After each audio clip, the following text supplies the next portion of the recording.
Hay nombres en la historia de un país que se convierten en leyendas y otros que se transforman en cicatrices. El de Carlos Salinas de Gortari, quien condujo el destino de México de 1988 a 1994, es ambas cosas. Fue un periodo que se nos vendió como el amanecer de un futuro brillante, la entrada por la puerta grande a la modernidad, pero cuyo recuerdo hoy está teñido por las consecuencias devastadoras que dejó a su paso.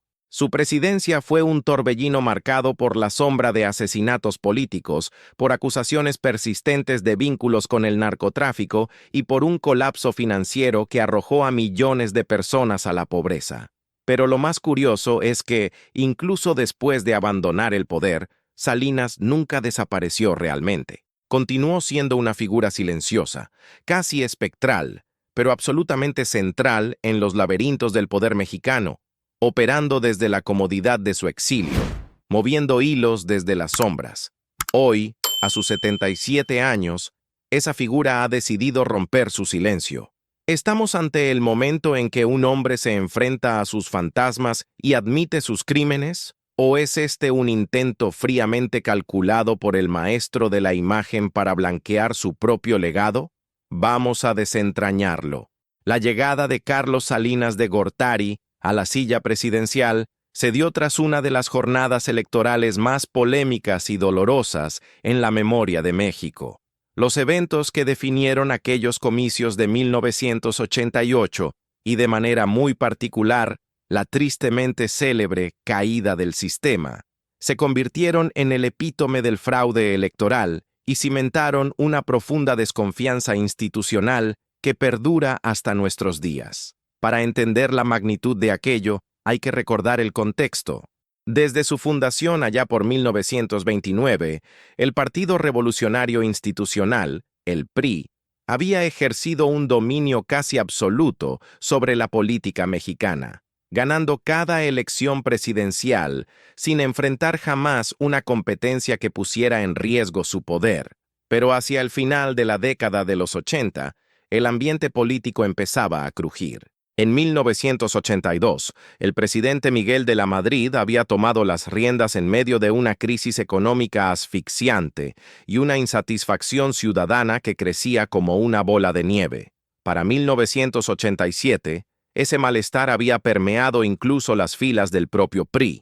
Figuras de enorme peso como Cuauhtémoc Cárdenas decidieron romper con el partido y dieron vida al Frente Democrático Nacional, FDN, una coalición de izquierdas que por primera vez representaba una amenaza real a la hegemonía priista. Cárdenas, portador del legado de su padre, el expresidente Lázaro Cárdenas, acumuló una popularidad arrolladora. De hecho, fue el primer candidato de oposición en la historia moderna que logró llenar el zócalo de la Ciudad de México con una multitud de simpatizantes esperanzados. Simultáneamente, desde la otra acera ideológica, el derechista Partido Acción Nacional, el PAN, también cobraba una fuerza inusitada con Manuel Cloutier como su abanderado presidencial. Por primera vez, el monolito del PRI se enfrentaba a desafíos serios y simultáneos por la izquierda y por la derecha. El 6 de julio de 1988, millones de mexicanos acudieron a las urnas en lo que se sentía como la elección presidencial más reñida y crucial de su historia moderna. La Comisión Federal Electoral, en ese entonces encabezada por Manuel Bartlett, era la institución encargada de velar por la limpieza del proceso. El Ministerio del Interior, para dar una imagen de modernidad y transparencia, había instalado un novedoso sistema computarizado para realizar el conteo de los votos. Esa noche, la tensión era palpable. Los resultados preliminares que empezaban a fluir mostraban a Cárdenas con una ventaja clara en zonas clave, incluyendo la propia Ciudad de México. Y entonces, justo en el clímax de la expectación, el sistema colapsó de manera inexplicable. El gobierno simplemente anunció que las computadoras habían dejado de funcionar. El flujo de información se cortó en seco durante varias horas que parecieron eternas. Cuando finalmente el sistema fue restaurado, la tendencia se había invertido milagrosamente. Carlos Salinas ahora aparecía como el ganador. La sospecha no se generó.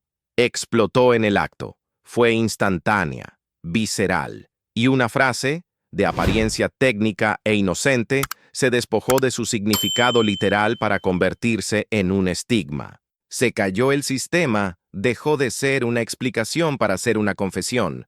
Se incrustó en el vocabulario político y popular de México no como una anécdota, sino como el sinónimo perfecto y doloroso del fraude.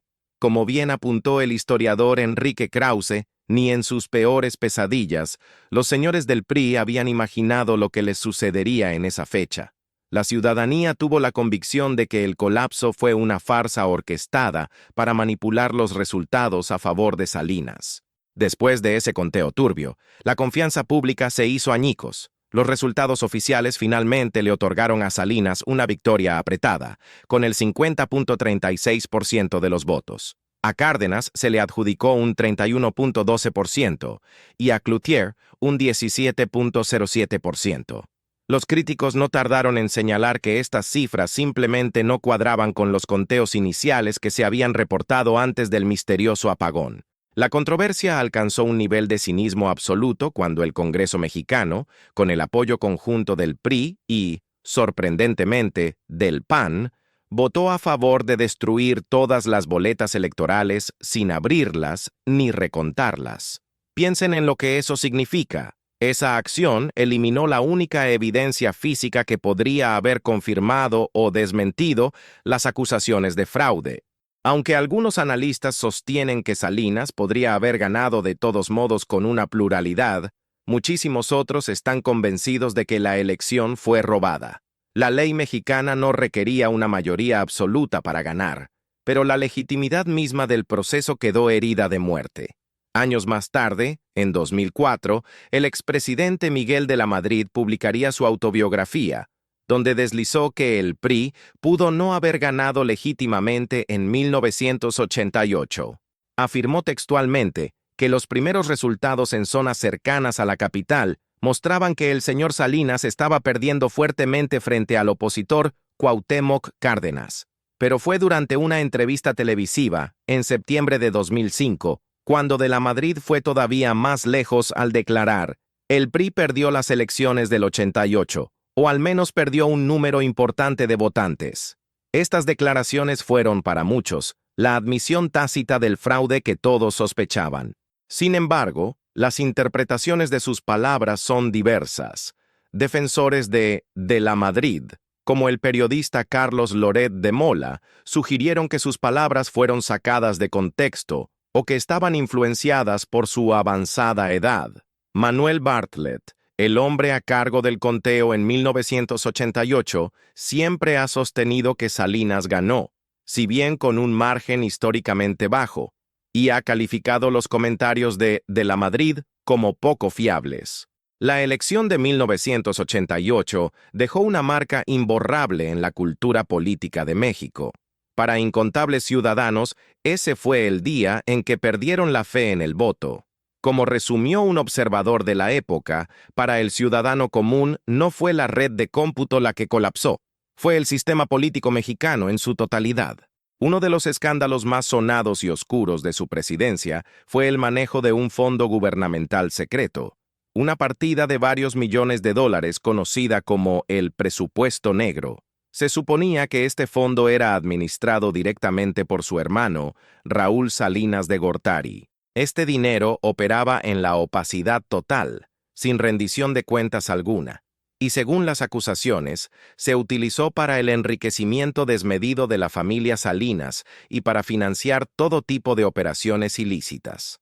En 2009, el expresidente Miguel de la Madrid soltó una bomba en una entrevista con la periodista Carmen Aristegui al declarar que Salinas y su hermano robaban como locos. No obstante, apenas un día después, la familia de la Madrid emitió un comunicado retractándose de la declaración, alegando que el expresidente ya no se encontraba en plenas facultades mentales, una maniobra que, lejos de aclarar, generó aún más sospechas de que había existido presión o manipulación. El escándalo adquirió dimensiones internacionales en 1995, cuando la esposa de Raúl Salinas, Paulina Castañón, entró en una sucursal del banco suizo Pictet en Ginebra e intentó retirar 84 millones de dólares en efectivo. Los empleados del banco, comprensiblemente alarmados, alertaron a las autoridades suizas. Castañón fue detenida, y dos fiscales implacables, Carla Del Ponte y Bernard Bertosa, iniciaron una investigación a gran escala. Lo que descubrieron fue asombroso. Más de 100 millones de dólares repartidos en docenas de cuentas vinculadas a la red de los Salinas. Todo ese dinero fue congelado, y el caso se convirtió en un símbolo global de la corrupción de las élites políticas. A pesar de esto, una serie de complejas maniobras legales por parte de la familia Salinas logró frenar la investigación durante años. En 1999, las propias autoridades suizas apartaron a Del Ponte del caso, acusándola de haberse excedido en sus funciones. El asunto fue desapareciendo poco a poco del radar mediático. Finalmente, en 2008, Suiza devolvió 74 millones de dólares a México, argumentando que sus investigadores no habían podido demostrar de forma concluyente que los fondos tuvieran su origen en el narcotráfico, aunque admitieron que, probablemente, provenían del desvío de recursos públicos. Fue una salida diplomática para evitar la vergüenza de devolver el dinero directamente a la familia Salinas. De vuelta en México, el gobierno de Salinas impulsó una ola de privatizaciones sin precedentes. Joyas de la corona, empresas públicas construidas durante generaciones, fueron vendidas a un círculo muy reducido de élites empresariales, muchas de ellas con lazos muy estrechos con el presidente. Telmex, la Compañía Nacional de Telefonía, fue vendida en 1990 a un consorcio encabezado por Carlos Slim. Para que se hagan una idea del impacto, al inicio del mandato de Salinas, en 1988, solo una familia mexicana figuraba en la lista de multimillonarios de Forbes. Para cuando dejó el cargo en 1994, ese número había saltado a 24. La inmensa mayoría de ellos se había enriquecido gracias a la compra a bajo precio de bancos, minas e industrias que antes eran propiedad de todos los mexicanos. Salinas defendió estas ventas con el argumento de que eran eficientes y necesarias para modernizar el país. Sin embargo, sus críticos señalan que el proceso fue todo menos transparente y que fomentó la creación de monopolios y oligopolios. En particular, la venta de Telmex sigue siendo considerada el caso de estudio por excelencia del capitalismo de compadres. En 1992, el gobierno de Salinas fue más allá y promovió una reforma constitucional al artículo 27, eliminando las protecciones a la tenencia de la tierra que databan de la época de la Revolución Mexicana. Esta reforma abrió la puerta a la privatización de las tierras comunales, los ejidos, y facilitó la propiedad corporativa de vastas extensiones agrícolas. Muchos pequeños campesinos, sin apoyo ni orientación, vendieron sus tierras por una miseria y pronto se encontraron despojados y empobrecidos, mientras las grandes agroempresas consolidaban su control sobre el campo mexicano. El presidente también implementó una polémica requisa del puerto de Veracruz en 1991, utilizando una figura legal diseñada para tiempos de guerra, con el fin de justificar la toma gubernamental de los sindicatos portuarios. Aunque la medida era legal sobre el papel, fue percibida como un flagrante abuso de poder. Cientos de trabajadores portuarios se quedaron sin empleo y sin compensación, y las múltiples demandas presentadas contra altos funcionarios, incluido el propio Salinas, permanecen sin resolverse hasta hoy. Otro punto de quiebre fundamental ocurrió el 1 de enero de 1994.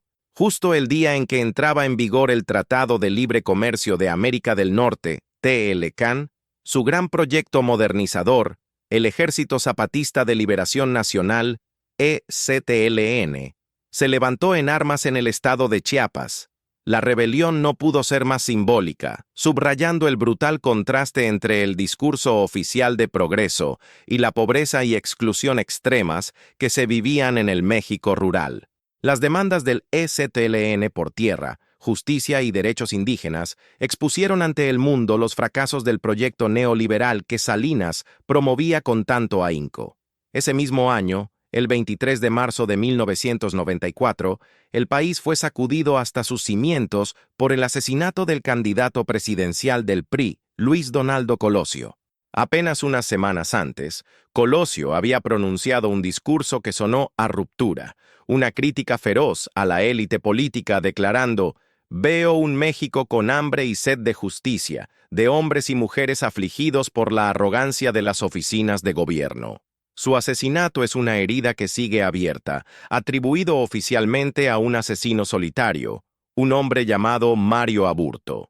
Sin embargo, muchísimas personas, incluyendo funcionarios actuales, creen firmemente que se trató de un crimen político. En 2019, el presidente López Obrador no dudó en calificarlo como un crimen de Estado. El gobierno de Salinas también fue generoso al otorgar cientos de concesiones mineras, en particular al Grupo México, propiedad de Germán Larrea. Muchas de esas concesiones, para que se den una idea, siguen vigentes y lo estarán hasta el año 2063. La concentración del poder económico en un puñado de manos se convirtió en el rasgo definitorio de aquella época.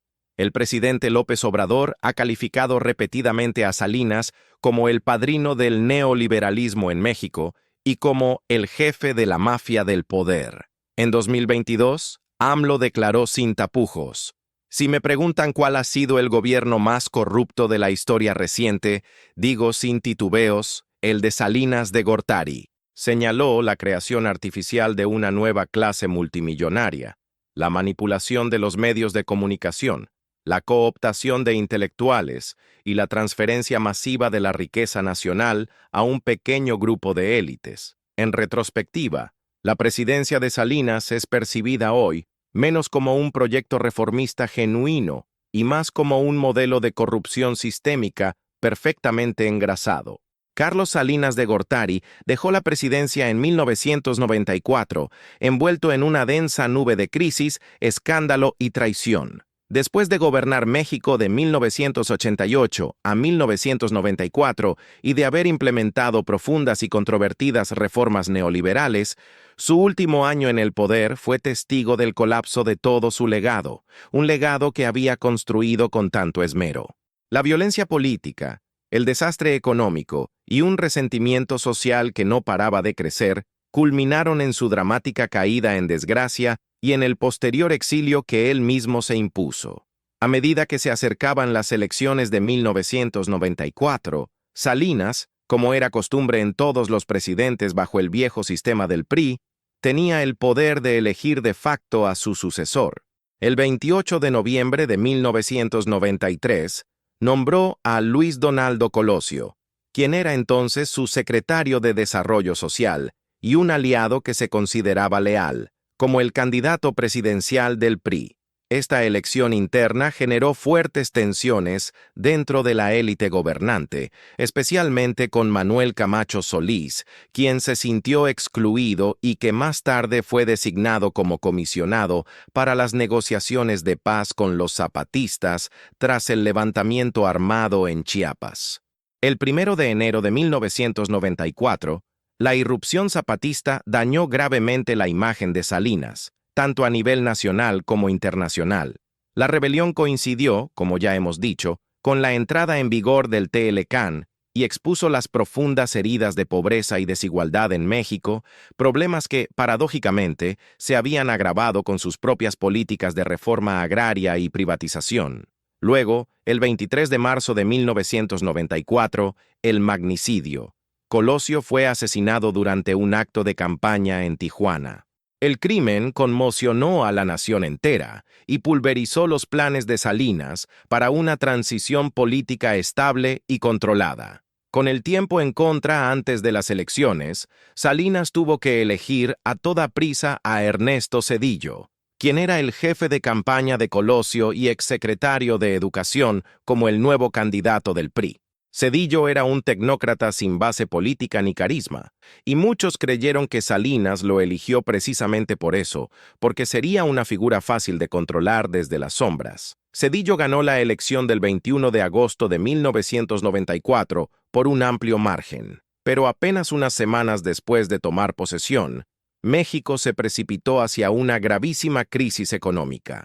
El 20 de diciembre de 1994, el recién estrenado gobierno de Zedillo anunció la devaluación del peso. En cuestión de días, la moneda se desplomó estrepitosamente, pasando de 3.4 a más de 7 pesos por dólar. Este colapso, que pasó a la historia como el error de diciembre, borró de un plumazo los ahorros de millones de mexicanos, provocó despidos masivos y hundió al país en una profunda recesión. Muchas empresas que tenían deudas en dólares quebraron, y la pobreza se disparó de forma alarmante. Aunque el equipo de Zedillo culpó a Salinas por haber dejado una economía extremadamente frágil, sostenida artificialmente por deuda a corto plazo como los tesobonos, Salinas, por su parte, acusó a Zedillo de haber gestionado pésimamente la transición. La realidad es que Salinas había orquestado un auge económico artificial, con un enorme gasto público en 1994, para ayudar al PRI a ganar las elecciones. Ignoró los déficits crecientes, mantuvo las tasas de interés artificialmente bajas y agotó las reservas internacionales del país para sostener esa ilusión de fortaleza económica. Una vez que Zedillo retiró esos apoyos artificiales, la economía simplemente se derrumbó. En 1995 fue necesario un rescate financiero masivo, encabezado por Estados Unidos, por valor de $50,000 millones para poder estabilizar la situación. El 28 de febrero de 1995 ocurrió el punto de quiebre definitivo. El presidente Zedillo, rompiendo todos los códigos no escritos del poder, ordenó el arresto de Raúl Salinas de Gortari, el hermano mayor de Carlos, acusándolo de ser el autor intelectual del asesinato, en septiembre de 1994, del secretario general del PRI, José Francisco Ruiz Massieu, quien, para añadir más drama, había estado casado con la hermana de los Salinas. El arresto fue un terremoto político. Nunca antes en la historia de México, el hermano de un expresidente había sido implicado en un crimen de tan alto perfil, y lo más importante, rompió públicamente y de forma irreparable la relación entre Salinas y su sucesor, Zedillo. En respuesta, Salinas apareció en cadena nacional, condenando el arresto y acusando a Zedillo de traición y de incompetencia en el manejo de la economía. Argumentó que la devaluación debería haber sido una responsabilidad compartida entre ambas administraciones, y culpó directamente a Zedillo por el colapso financiero. Tras el arresto de su hermano, Salinas protagonizó un acto teatral, una breve huelga de hambre en Monterrey en marzo de 1995 en casa de un simpatizante del PRI, exigiendo una declaración oficial que lo desvinculara del asesinato de Colosio y de la crisis económica. El gobierno envió funcionarios a negociar con él y finalmente la administración de Zedillo emitió un comunicado ambiguo que suavizaba su postura. Sin embargo, para entonces, la opinión pública ya se había vuelto decididamente en su contra. Ese mismo mes, Salinas abandonó México en el más absoluto silencio. El 13 de marzo de 1995, el gobierno mexicano confirmó que había volado a Estados Unidos con su esposa Cecilia y sus hijos. Los informes periodísticos especulaban con destinos como Nueva York, Miami o Boston, donde Salinas había obtenido su doctorado en economía por Harvard. Según el diario La Jornada, el exilio se había pactado durante una reunión nocturna con Zedillo en el Palacio Nacional y fue una solución conveniente para ambas partes. Mientras la Casa Blanca declaraba públicamente que no tenía conocimiento de la llegada de Salinas, funcionarios mexicanos indicaron que permanecería en el extranjero durante todo el sexenio de Zedillo, 5 años y 8 meses. Con el tiempo, Salinas se trasladó a Irlanda y luego a Cuba, donde Fidel Castro le ofreció refugio temporal. Para la década de los 2000, ya se había establecido en España, llevando una vida tranquila pero extraordinariamente privilegiada.